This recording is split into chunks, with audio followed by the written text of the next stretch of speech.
Hello and welcome back to the 50th and final episode of the 5th season of the Rugby Pod.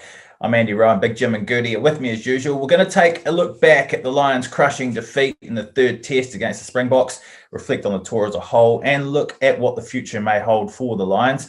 Then we're going to cheer everyone up with Wallabies legend Matt Giteau joining us from LA. So settle back, enjoy, and make sure you've subscribed on Spotify.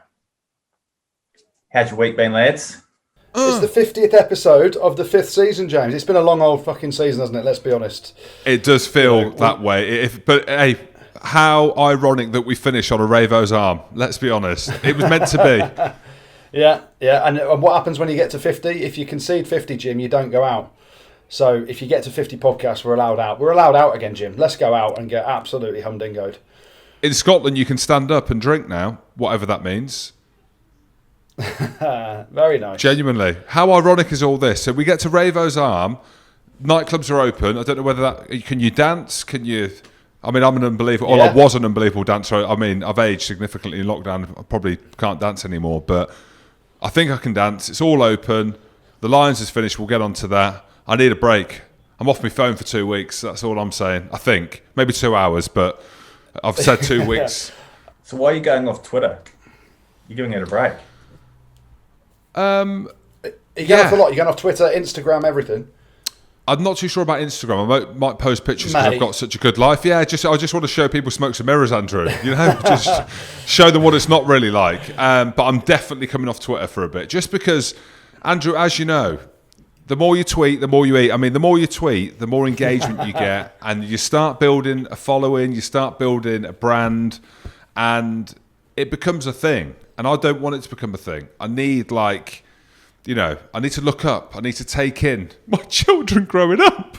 I need to take in the fact that when I've got my head down on my phone, everyone can see the biscuit. So I've got to start looking up. Very true. Very true. But genuinely, I need a couple of weeks off to refresh. It has been a long year, as we know, obviously with the pandemic. A lot's happened at home, and we've been consumed and drawn and living on screens. Now, not that I'm a naturist or a wildist, but I need to get out there in the sticks, lads, and just be the wild man that I was born to be.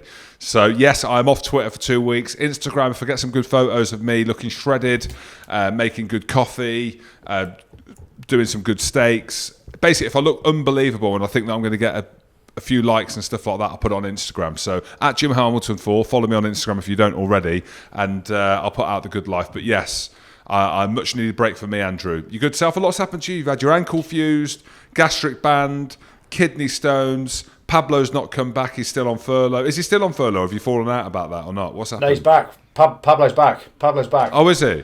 He is back in grafting, yeah. Did you not see the steak that I posted at the weekend? Well, that was from a restaurant.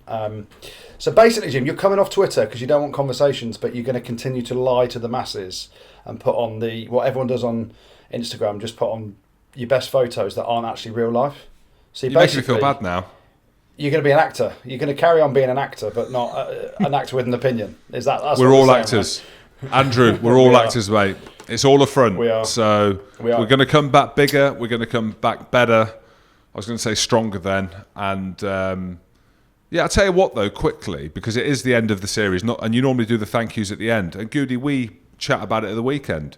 The amount of people that have come up to me or messaged me and saying that over the last 12 months, the last 18 months, the podcast has been special to them, and they've really enjoyed listening, and we've given them joy.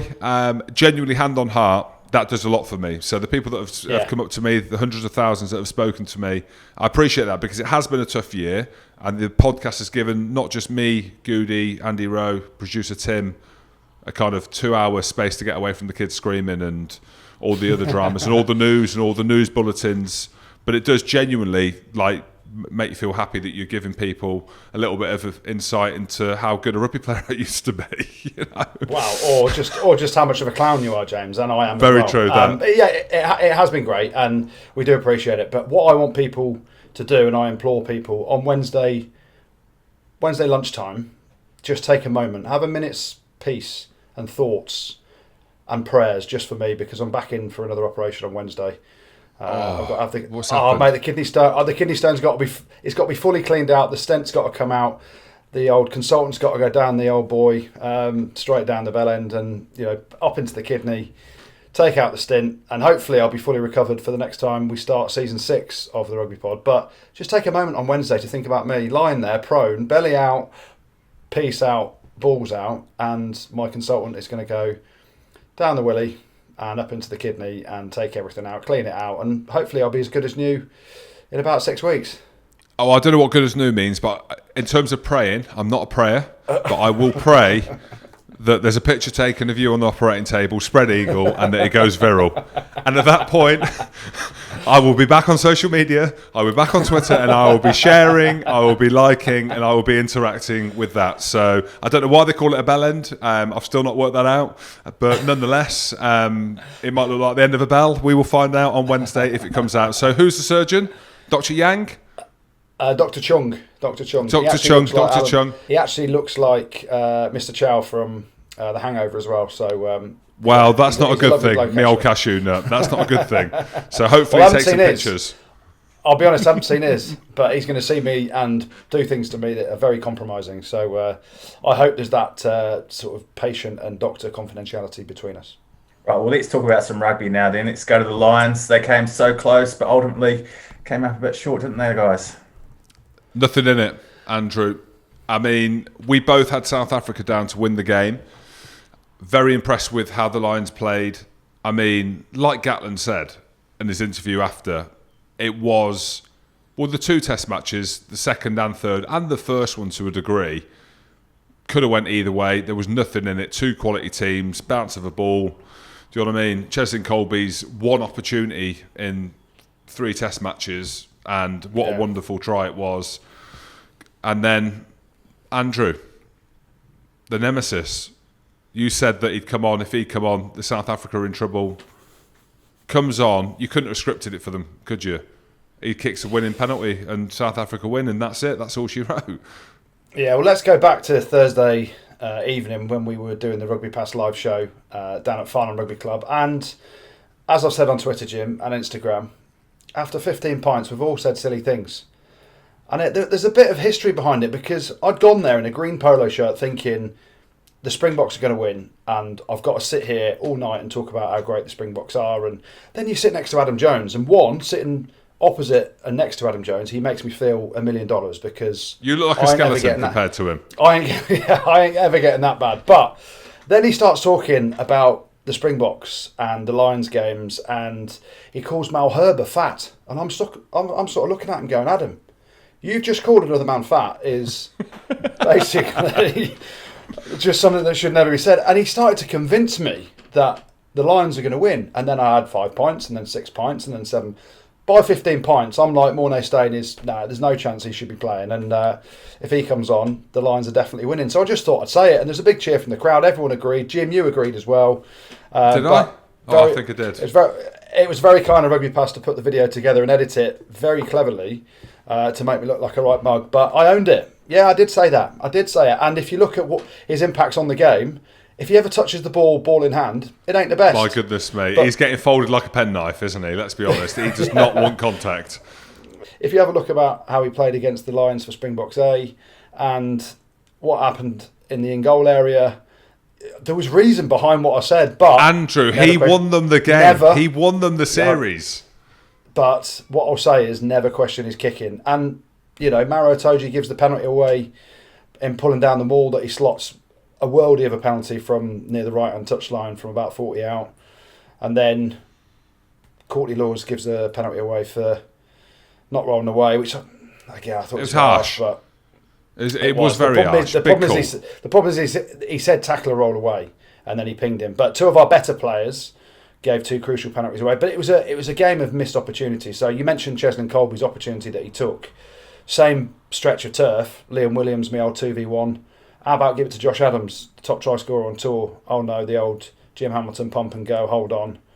And the try has gone begging. And loads of things to talk about. Listen, when they got the driving line out try, it kind of lulled us, I think, into a false sense of security, thinking that we could do that every time, or we could do that 4 out of 5 times or 3 out of 4 times, and that's how we win the game. hindsight and sitting on the couch, watching it on TV or being in the pub and us chatting about it now, it's easy, isn't it? It's easy to say, should have done this, should have done that. And in the heat of the battle, your mind sometimes goes wandering off. We've got that driving line out try, but we probably had 5 penalties, I reckon. I haven't counted them all back, but 5, maybe 6 penalties where we could have gone for goal and we didn't. And in effect, all we got out of it was one driving line out try. So, tiny margins. I think the Lions actually played the better rugby. Finn Russell was just magnificent. No other way to describe how he played. He came on, he did everything that you expect Finn to do with all his magical little touches, but he also ignited our attack for parts of the game when we could get some front foot ball. And he's kicking off the tee.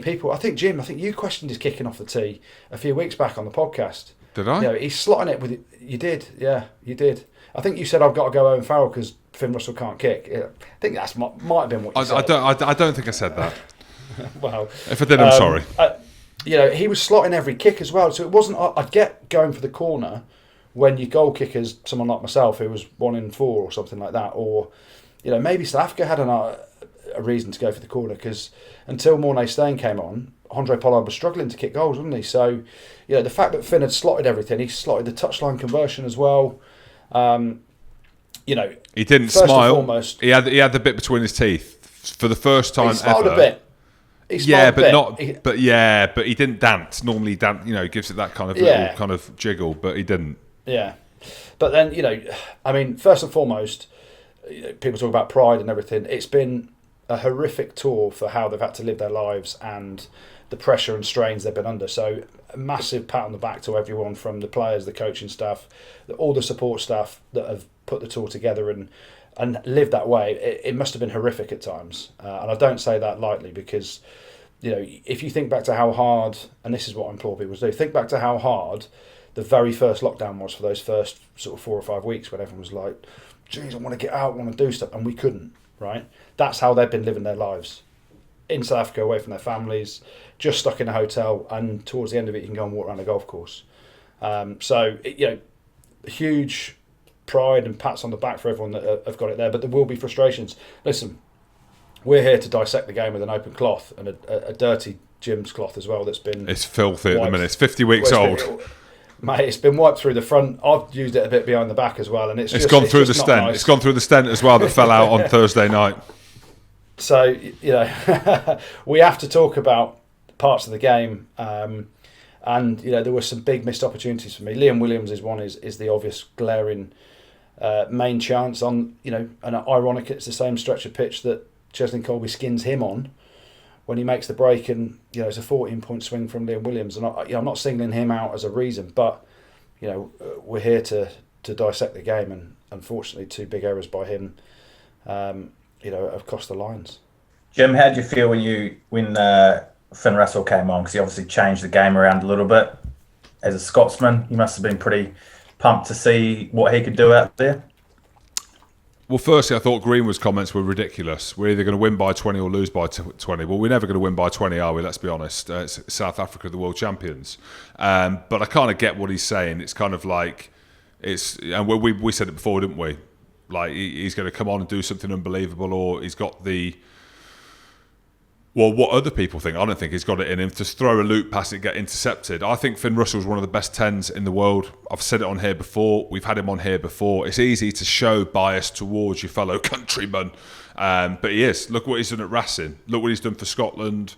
He's obviously been through a process in himself with falling out with Gregor Townsend, with the Scotland team coming back in, it not all being about Finn Russell and Scotland playing well. Yes, Andrew, we finished 4th, but we beat England at Twickenham, we beat France away.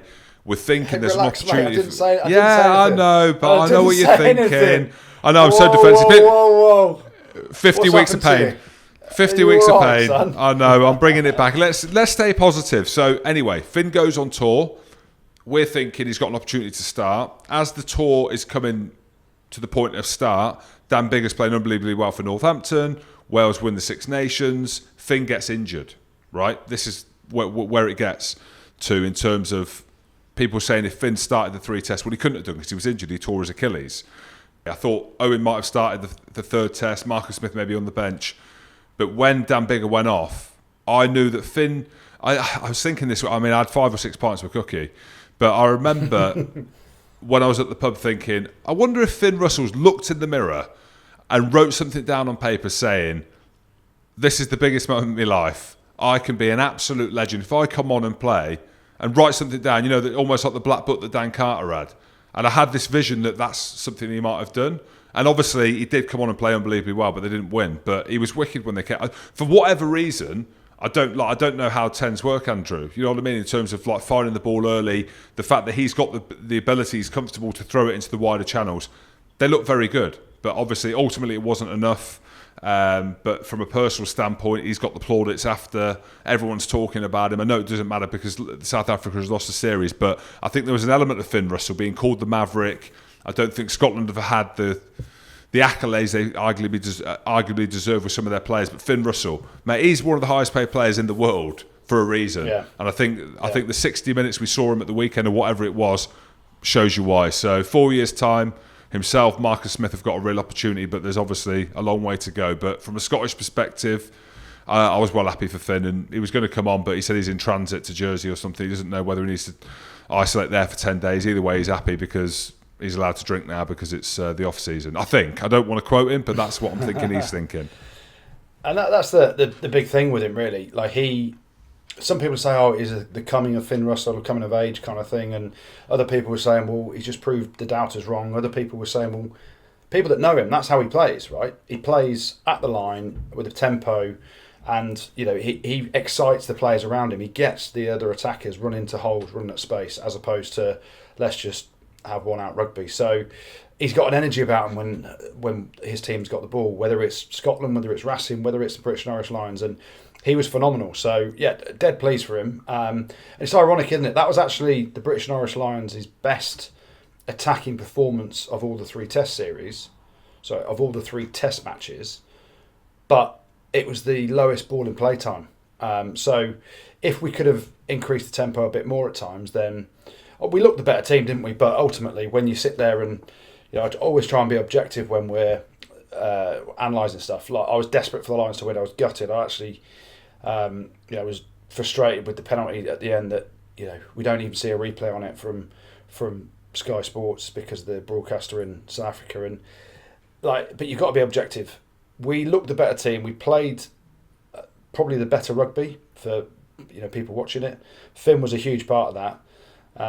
And unfortunately, we didn't take our chances. And the Springboks, they're world champions. They're, as Jim said, the best team in the world now. And top tier international rugby is about the minute, smallest details and taking as few opportunities as you get. And you don't get many against the Springboks, and that's probably why we didn't take the series. How do you think people will look back on this tour overall in years to come? Because there's been a lot going on, isn't there? It'll be the COVID tour, won't it? Really. And it's harsh. You ain't ever seen another tour like that again. I don't think they'll do it again. I think if they had their time again, I don't think they'd do it. I think they'd maybe have contingency plans in place. I don't really know. I mean, it's happened now. Again, hindsight, retrospective. My goodness me, I've learnt that word in the last 50 weeks. You're clever, Jim, aren't you? Thank you. Yes, I like your hair. Yeah. I said it. I would prefer to have seen it in a year's time. And there's all this chat around the Olympics, isn't there? A year's a long time in terms of like athletes being in form and being ill and people getting the opportunity there and then. What it would have looked like in a year's time, who knows what the world was going to look like in a year's time. We've seen it. It's happened. We've lost marginally. I think there's still a place for the British and Irish Lions. I love the build-up. I love the romance around it. What it does show you is there is a real appetite for British and Irish Lions fans to be involved. Obviously, the next one's in Australia. Now, again, I'm not a futurist, Andy Rowe, but I'm thinking if Australia sort the shit out, they might allow fans in there in 4 years' time. So I'll be there. I mean, I'm going to look very old, but I'm going to be there, Andrew. If you're still with us, yeah, I'll be there. Oh, yeah, let's hope so. The funny thing is, you actually go back 4 years, right? So we've just played the All Blacks in the Test series in 2017. And I think back to a lot of what people were saying then, like the pinnacle was playing the All Blacks. But at the time, the Springboks were absolutely garbage in 2017. If you can rewind your clock back, and they made some changes a year out from that. Obviously, Razzie comes in, they win the World Cup 2019, and it's been amazing. I actually remember the back end of that British and Irish Lions tour in New Zealand going, well, the next tour was not really great because South Africa are absolutely shocking right now. And then in that short space of time, they're then the best team in the world because they go back to doing what they do best and what works for them. So right now, you can probably say the Lions are winning the next Test series against Australia 3-0 because Australia aren't the best, are they? But let's hope that over the next 4 years, rugby improves in Australia. There's a number of issues there, and they can become super competitive because there's nothing better than a serious competitive Lions tour. And for the fans to be able to go out there, that's what's been missed massively, hasn't it? The sea of red, everyone experiencing the country, from the players to getting out into like the townships and all those things that they've done, and local clubs and spreading the word of the Lions. It's got to stay. The format may change slightly. I'd be one for perhaps a slightly shorter tour with less players on the tour, maybe 3 warm-up games, 3 tests. But again, go back to World Rugby. What's the calendar look like? Where are we going with that? We haven't heard anything in the space of time that COVID's been around where they were all promising to make these big changes. So the Lions is a massive part of rugby, whether you're an Englishman, an Irishman, a Scotsman, a Welshman, an Aussie, a South African, or an All Black, a Kiwi, anything. Everyone wants to see the Lions tours go ahead every 4 years. It's so special. Had a couple of messages come in on Twitter. Rob Kelly has come in hot. He's asked, a few players have come out after previous tours and had a pop at Gatland. This time, the squad got leaked twice to the media. Do you think that means some of the players were disgruntled with Gatland? Oh, good question. This is the thing. I don't like leaks. I don't like it. I mean, especially when you're wearing grey jogging bottoms, it just does not look good whatsoever. From Gatland's point of view, tell me needing the piss every 2 minutes with this stent in because of the kidney stones. I'm dribbling all over the place, so I hear you, James. Yeah, I imagine there's some lads that weren't happy. Billy V called Gats out, my mentor, after the last tour. Finn Russell called him out in his interview after as well, in terms of the way that they played after Gats said that Finn dropped the ball, which was a bit weird.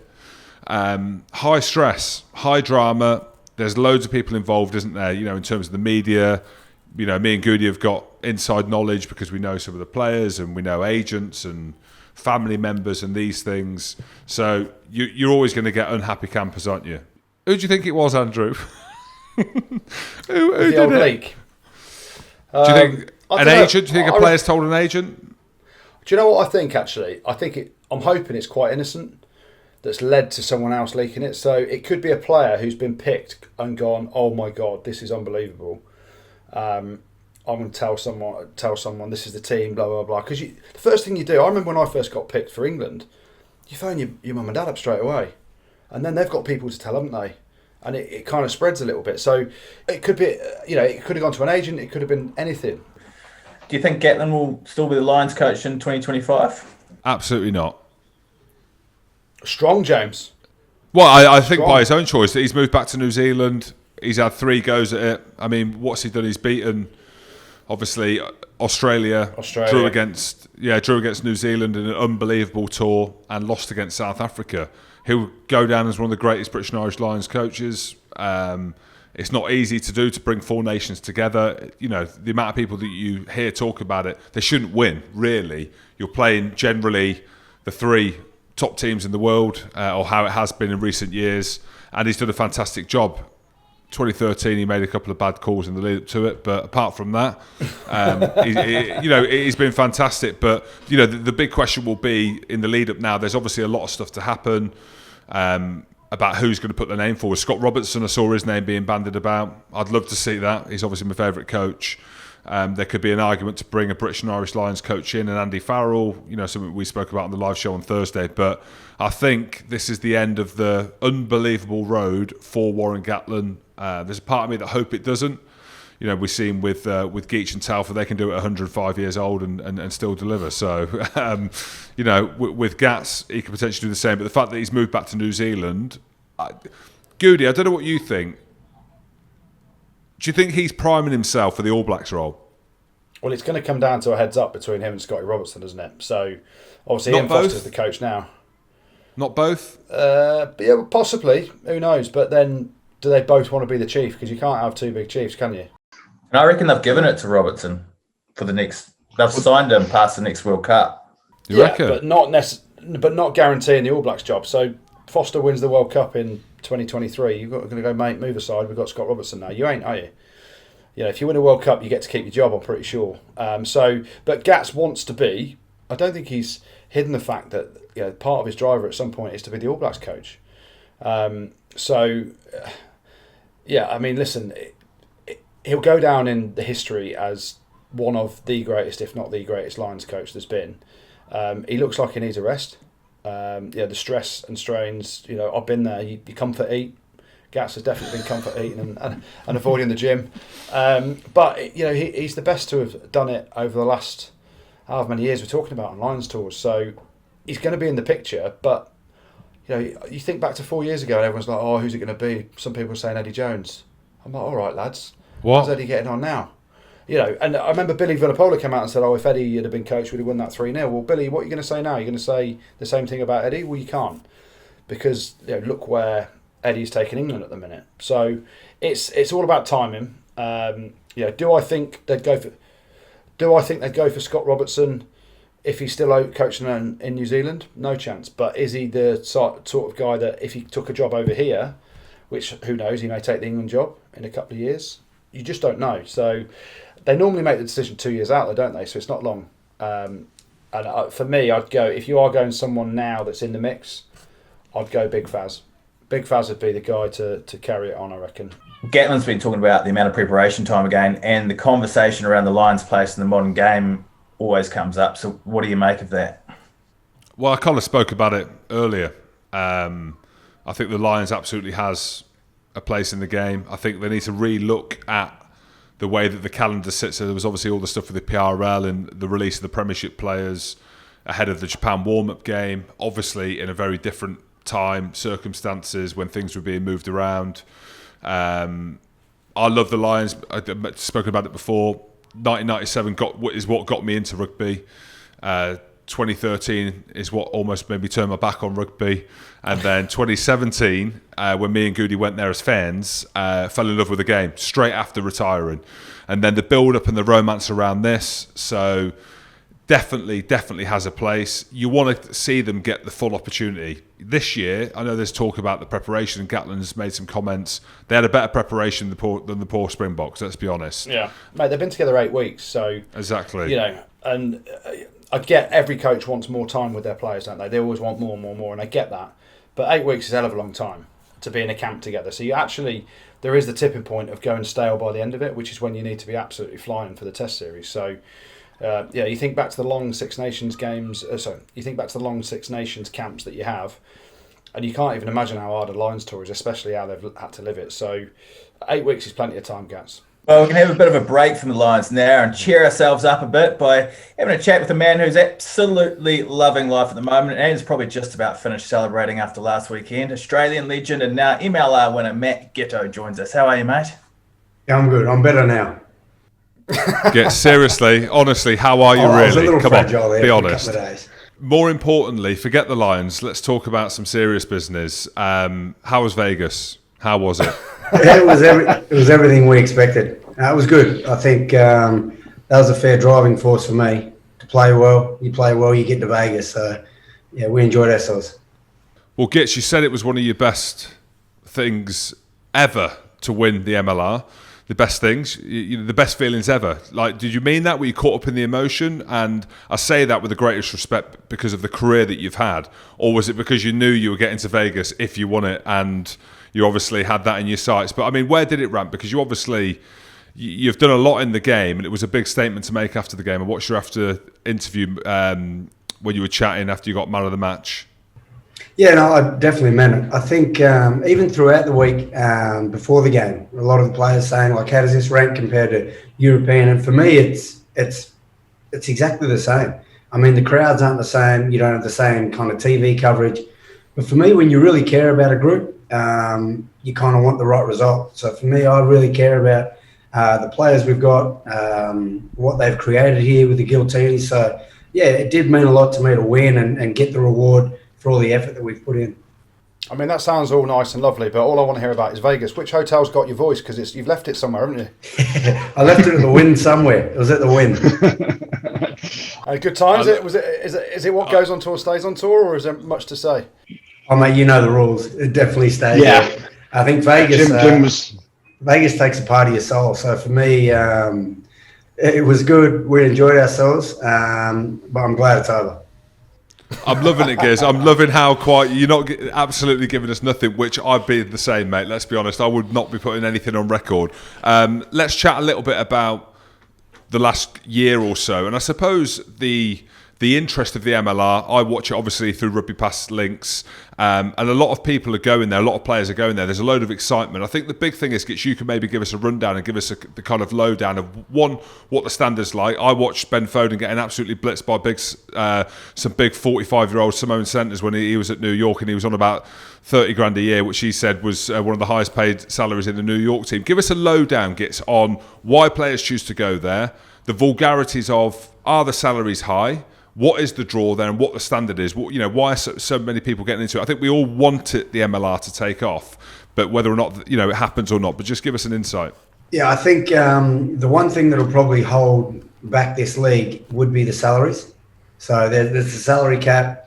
Most players are on. I think the top could be 40,000 is an MLR contract. So if you're coming, and for me, you're coming for a lifestyle like this, to be able to still compete, play in a competition that. I think, physically it's up there with any of the competitions I've played in, but just I think the speed of play, the time you get to make decisions, you probably get a little bit longer here than you would, obviously in Europe or even back in Australia. So the standards high. I think the salaries aren't, like I said, the salaries are what's going to hold this place back. If the salary cap ever went higher and players could come here, international players, I think this is the league that'll take off.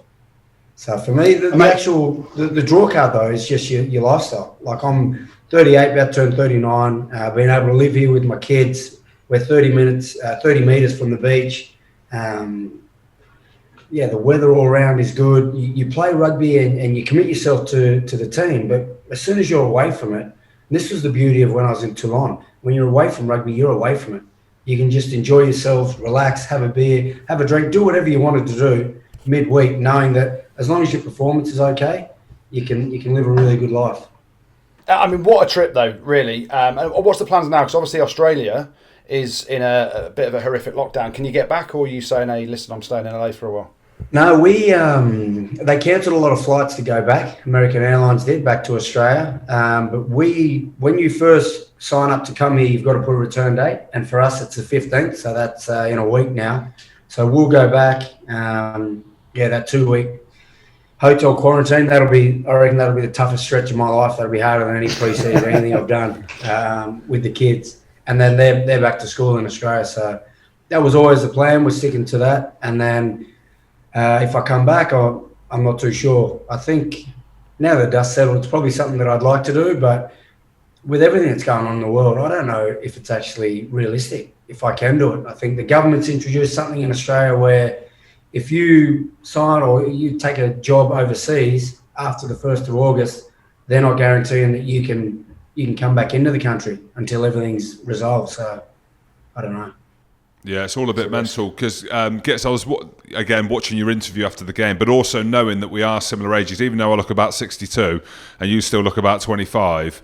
Is the appetite still there? Because it is the big question. You get to 35, 36, you get close to 40, and then naturally you can see players coming to the end, right? And I tweeted it during the game, watching some of your clips. Now, not to big you up too much, but I know you're a little bit vulnerable at the minute. You feel a bit dusty. Mate, you're carving up. Do you know what I mean? You get man of the match at the weekend. I think you're the highest point scorer in the playoffs or whatever the stat was that I saw. So obviously you can still do it. You watch DC, you watch Dan Carter. Not that he couldn't do it, but injuries start taking hold, don't they? Regardless of however good you've been. So is the appetite still there? I mean, because it seems like the ability is still there. I mean, is the dream scenario to do 1, 2, go until the body says no, or at some point you just get on the beach in Australia, the pina colada, and reap what you kind of soared over the last 20 years? For me, well, definitely this year, the carrot of winning a competition, a new competition that I hadn't competed in was a big driving force. Once I knew Adam Ashley Cooper was going to hang him up, that was another one which really pushed me to try and play as well as I can, prepare as well as I can to send him off the right way. I think that's the biggest question is what is it that's going to keep me driving? What's going to keep me going and wanting to get better, wanting to compete for the group? So I think that's something that I always toy with and think about. But once you come in, you start doing pre-season. There's new guys here. I almost feel like internally in my mind that I want to prove myself a little bit to these to the new guys or to the staff.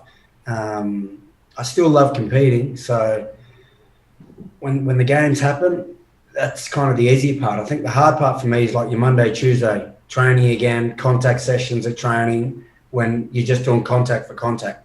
You know, the game's not for another 4 days. So I don't know, just got to get my head around that. And so that's selfish reasons, but then I've been selfish for a long time now. I've got to start thinking about the family and the kids' schooling and all that boring stuff. It's been amazing though, hasn't it? Even if it is your last game, your career has been absolutely phenomenal. From, you know, those young days with Drew Mitchell and the boys with the bleached blonde hair in a Wallaby shirt. What do you look back on with the fondest memories, apart from obviously the last sort of 6 weeks?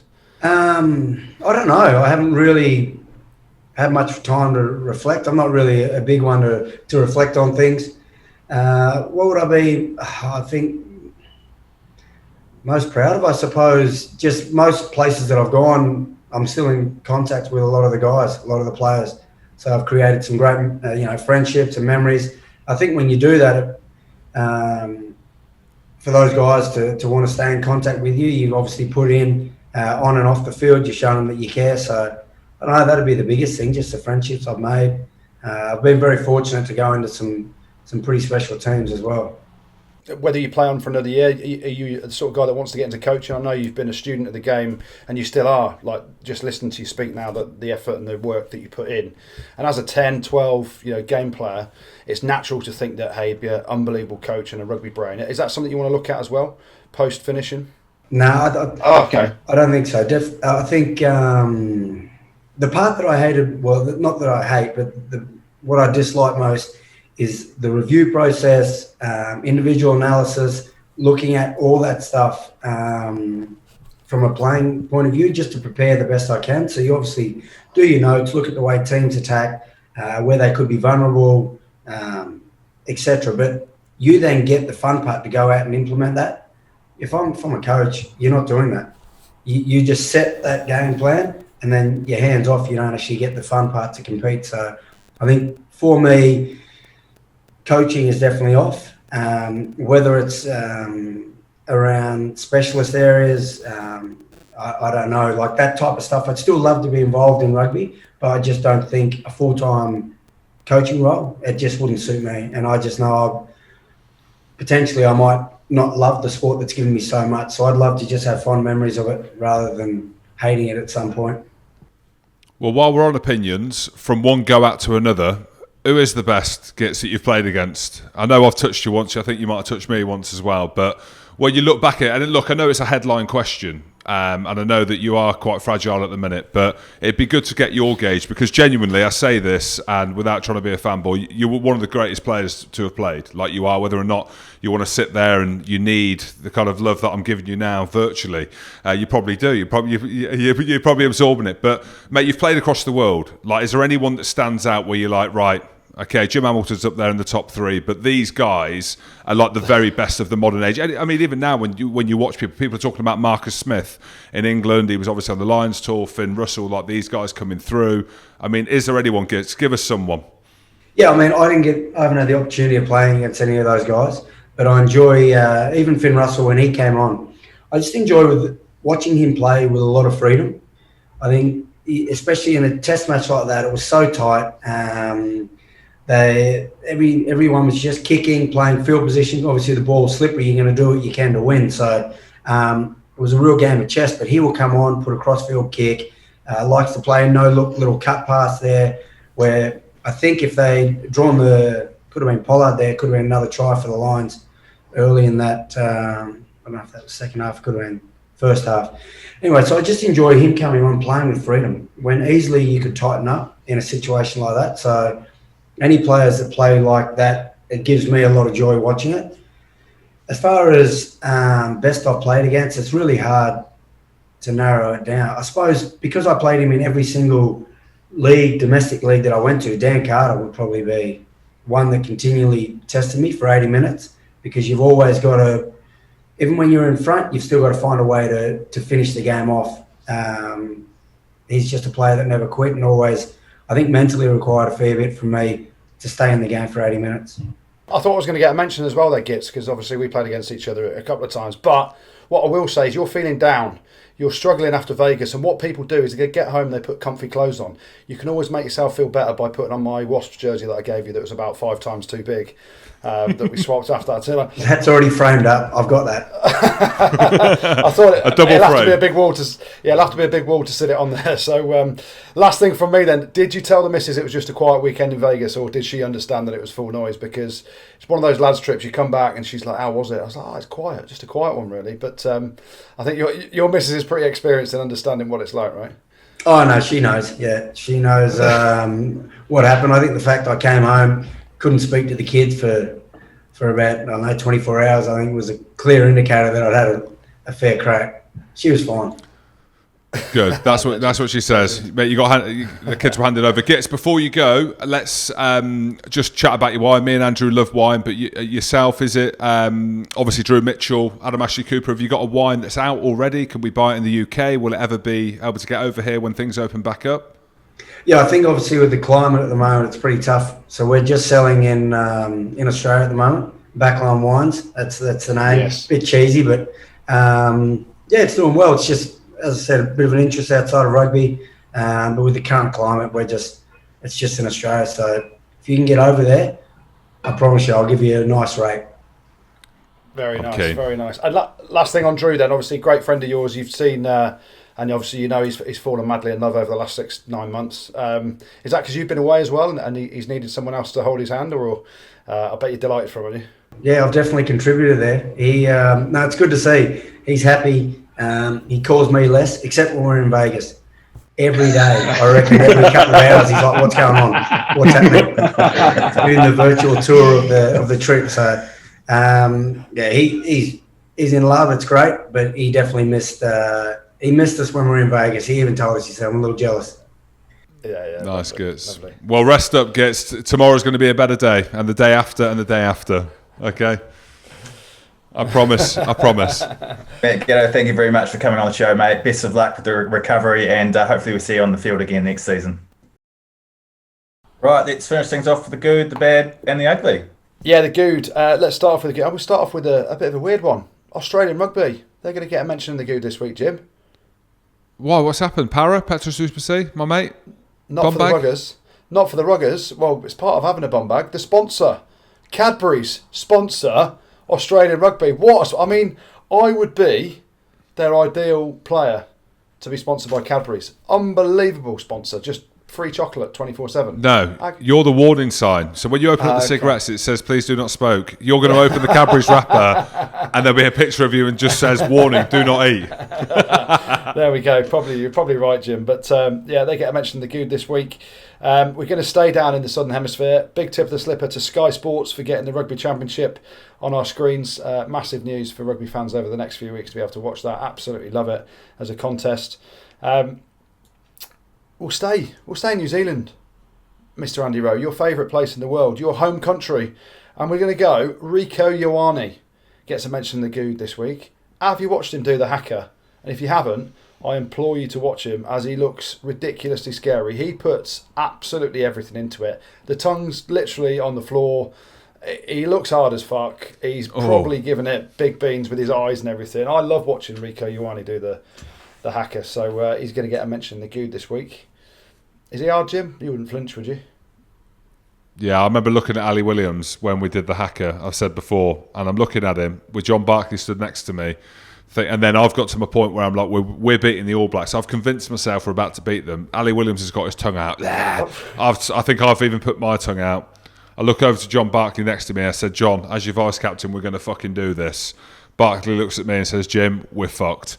And he was right. We had 50 points. It was 47 points. We went out 10 beers Close later. enough. Felt like I won it. Yeah. Yeah, there we go. Staying in New Zealand, massive shout out, and I mentioned in the Good this week to Aaron Smith for getting his 100th cap for the All Blacks. He's only the 10th player to reach 100 All Black caps. That is some effort. Aaron Smith, big friend of the show. No, he's not actually. Follows me on socials. I follow him. I sent him a message and he said thanks. So big mention to Aaron Smith. Let's go over this side of the world. Well, not quite this side of the world. We're going to go to South Africa. Machu Reynau. I eat my words. I eat a lot of things, but I'm going to eat my words, Machu Reynau, because you're getting a mention in the Good this week. I think, although it was a very low end game for ball and play minutes, I actually thought the way he handled absolutely everything during the game, big decisions. One thing he did say is, let me know when I am on camera, and he sucked it in a bit and made himself look better. But I thought he handled the game exceptionally well. Tough circumstances. Out of the three refs that have done it, he was probably the best, keeping the players out of each other's faces, telling them to pipe down. I thought he had a hell of a job on his hands, and he did a great job. So tip the slipper to Machu Reynau. I'll eat my hat, eat my sausages, eat my words. He was good. What else was good? Great. Miles Harrison. Great to hear the voice of the Lions back on the mic for the third test after his battle with colon cancer. So absolutely brilliant to hear his voice. Just wish there was a bit less of some of the other voices. It's like a conversation. I'm like, just give me more Miles and less of the other garbage. But there we go. That's just my opinion when I'm watching it, so I'm allowed to have my opinion. What else was good? Finn Russell, the magician, showed his class, not only producing bits of magic, as we all know he can do, but bringing tempo. He looked to the manner born, didn't he? And he's finally shown some of the doubters that have questioned him how good he really is at the top level. So well done, Finn Russell. Great to see him on the field, and anyone recovering from an Achilles injury to play at that level and with that sort of pace and guile deserves a tip of the slipper. So well done him. What else is good? Alan Wynne-Jones, James. Because he swore in the interview. Well, yeah, we'll give him that. But I'm just going to say he's one of the greatest ever Lions, despite defeat. I think it is 12 tests on the spin for him. So a hell of an effort from him in defeat, but you get to mention the Good. He's been the Good the last couple of weeks, Jim. Probably mainly just to annoy you because you've written him off. But no, not at all. No, undeniable, Andrew. You cannot deny the man as one of the greats. Yeah, hell of an effort from him. I think that's probably his last Lions test, though. Can you imagine if he's still going in 4 years' time? I don't want to sit here and put my mortgage on it, but I'll put my mortgage on it that he ain't. I'm just saying. There we go. But hell of an effort, Alan Wynne-Jones. What else is good? All the Lions players, coaches, support staff, and everyone involved in the tour for toughing it out in really challenging conditions. I don't think anyone can appreciate how hard it was to live the way they have over the last sort of 8 weeks, especially over in South Africa. So hell of an effort to them. But the Good this week goes obviously to the Springboks, but mainly to Morné Steyn. He should never need to spend another rand in South Africa. He kicked the winner 12 years ago. I called him out on Thursday and said if he comes on, the Lions are winning. Oh, no. Don't touch the ball in play, Morné. Just kick the goal, son, and get paid handsomely for it. So Morné Steyn, you get the Good this week for slotting the winner in 2 consecutive Lions tours. The bad, few bits of bad. Yeah, we're going to go back to New Zealand, but it's actually Australia. An Australian fly half, Noah Lolosio, who only kicked 2 from 7 from the tee against the All Blacks. Hell of a player he is. Hell of a player. Just couldn't quite get to grips with the wind at Eden Park. So not good stats. What else was bad? Well, I mentioned it just before. Not enough of Miles Harrison and too much other chatter on commentary. Like, some of it was drivel, wasn't it? So I've said it. What else was bad? I'm going to stick myself in the bad this week. I'm in there, Jim. It's episode 50 of season 5 and I am putting myself in the bad. Who questions Morné Steyn, boys? Who can question Morné Steyn with the record that he's got? Someone who looks like he's eaten Morné Steyn is the only person who could question him. There you go. So I am putting myself in the bad for my comments around Morné Steyn last Thursday night after 15 beers at the Rugby Pass live show down at Farnham Rugby Club. What else was bad? Talking about TV coverage. The host TV coverage in South Africa, I thought it was poor at times. And maybe that's why there was a bit too much chatter. But when you need to see a replay, just stick the replay on. Like don't just pan in on other people sat in the stadium. that you can't go and watch the game anyway. So I thought, like, even the last penalty, didn't see a replay of the scrum penalty that Mako Vunipola gave away in the last penalty. I just thought overall, unfortunately, Sky were kind of doing it with one arm behind their backs. They're reliant on the South African coverage to give them the pictures, and they could have been better. James, thoughts? 100% agree. I think you've been too kind to it then. We were talking about the top end rugby match is ever, because we're now in the point of where TV should be unbelievable in 4K, 8K. I don't even know what the Ks or Ds are, but nonetheless, I thought it was shocking. Yes. Yeah. What else was bad? The ball in play time in the third test, the lowest of all the 3 tests at 26 minutes and 22 seconds. So that wasn't great. The Lions' attack are going to have to get a mention of the bad. Only 2 tries in 3 tests, which wasn't good enough. Liam Williams, he's got to mention the bad just for that 2v1. Just give it Josh Adams, Liam. I hate to pick him out, but unfortunately I have to, because that's my job on the podcast. You've got to find bad things, and that was bad. James won't say anything because he's an ex-teammate, but there we go. But the bad this week goes to one man. One man who's let everyone down massively. What have I done? What have Not I done? you, James. He's an ex-teammate of yours. You've played with him. He's an ex-teammate of yours. I'm devastated. I really am. So this is why I'm giving him the bad. Hamish Watson's cut the mullet off. There better be a good reason. It better be a good reason. It was the strongest thing about him, and he's cut it off. He looks awful now. I don't want to say too much about it because he's obviously down in the dumps because he didn't get another opportunity after the first test. But what have you done? Why? Why have you done that? So the bad this week goes to Hamish Watson for cutting off his mullet. Undeniable. Only one ugly thing, and to finish episode 50 of season 5, the ugly thing is a second row gem. Oh God. Brodie Retallick. Brodie Retallick. Yes, yeah, he is quite ugly, but he gets the ugly because of the cheap shot on Michael Hooper on the ground. Michael Hooper was with his arms up in the air. The ball was pretty much out the ruck, and he's just gone and absolutely cheap shot at him. So Brodie Retallick is ugly, and he gets the ugly this week. Thanks, Jim. Thanks, Gertie. Thanks, producer Tim, and thank you very much for listening to this 5th season of the Rugby Pod. We'll be back on Spotify in 6 weeks' time with the 6th season of the Rugby Pod. Rugby, Spod, over and out. Spotted pod.